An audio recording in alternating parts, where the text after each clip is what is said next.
माला हाला करबो माल माल कही ग जय माला हाला करबो माल माल कही ग जय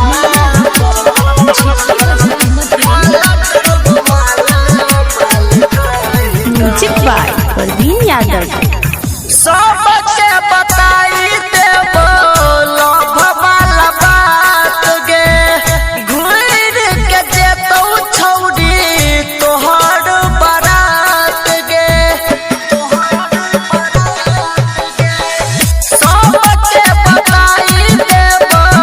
लव वाला बात गे घूर के जेतौ छौड़ी तोहर बारात गे शादी के तोहर है तो बर्बादी जैन के तो दुल्हा कहे तो ने राजी लोरे अखिया से गिर तो बही का जय माला हाला करबो माल माल कही ग जय माला हाला करबो माल माल कही ग जय माला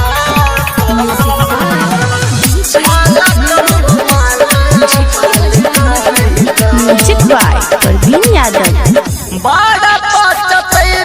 दिल तोड़ के हमर गे जाए न देबो तोरा पिया के घर गे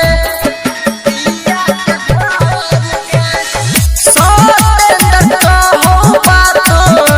सुन ले हमर गे जाए न देबो तोरा